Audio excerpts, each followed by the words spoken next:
This would probably sound like a myth, but it's not. What do you do when you suddenly realize that the city carrying your entire nation can no longer keep up, no matter how hard it tries? Most people have wondered why we were told that Lagos was once the capital of Nigeria, and now it's Abuja. It wasn't born out of a mere change in location. Here's actually what you need to know. This was the reality Nigeria had to face. For years, Lagos was not just the capital, it was the center of everything.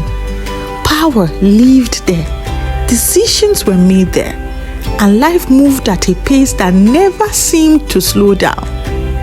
But beneath that energy, there was a pressure building, and it was becoming impossible to ignore. The city was growing too crowded, too tight, and too overwhelmed to continue handling both governance and its role as a major commercial hub. As time passed, the cracks became more obvious. Movement within the city became difficult. Infrastructure was constantly under strain, and there was very little room to expand. Being a coastal city made that limitation even more serious, because Lagos could not simply stretch outward to meet the country's growing needs. According to credible accounts, it was no longer just inconvenient, it was becoming a serious challenge to effective administration. By the mid-1970s, the government began to confront the situation directly. The question was no longer whether Lagos was struggling, but whether Nigeria could continue like that. A panel was set up to examine the issue and recommend a way forward. After studying different parts of the country, they reached a conclusion that felt bold at the time. The solution was not to fix Lagos. The solution was to create something entirely new. And that new capital would be Abuja. Abuja stood out for clear and practical reasons. It was located right at the center of the country, making it more accessible to different regions. It was also considered neutral ground, unlike Lagos, which was associated with a particular part of Nigeria.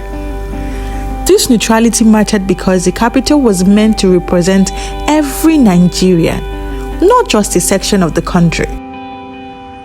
There was also something Lagos could no longer offer, which was space and proper planning. Abuja was not already built up or overcrowded. It offered a clean slate where roads, districts, and government structures could be properly arranged from the beginning.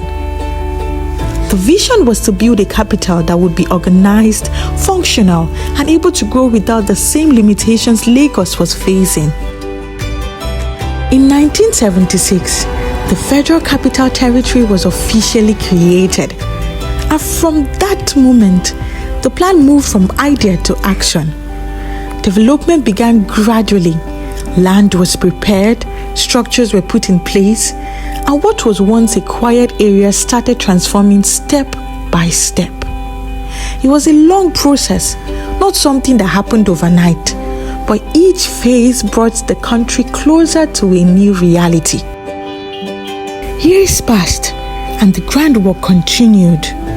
Abuja slowly began to take shape as more than just a plan on paper. It was becoming real, piece by piece, waiting for the moment when it would take over fully. Then that moment finally came. On December 12, 1991, under the leadership of Ibrahim Babangida, Nigeria officially moved its capital from Lagos to Abuja. It did not come with noise or chaos, but its impact was undeniable. Government offices began relocating, officials moved their operations, and foreign missions followed the shift. What used to be a relatively quiet territory quickly started turning into a political center of the nation. Even with that shift, Lagos did not lose its importance. Instead, it settled fully into what it had always been strong at. It remained active, vibrant, and central to business and commerce. The difference now was that he no longer had to carry the burden of governance alongside everything else. This decision created a balance Nigeria did not have before. Abuja became the seat of power, while Lagos continued to thrive as an economic force. Each city played its role without the strain of trying to be everything at once. Looking back, it may seem like a simple relocation, but it was much more than that. It was a response to growing pressure, a decision shaped by necessity, and a step towards something more structured and sustainable. Nigeria chose not to wait until things completely broke down. Instead, it acted, built a new capital, and shifted its center of power in a way that would shape the country for years to come. And just like that, without chaos and without noise, Nigeria changed its capital and quietly rewrote its story.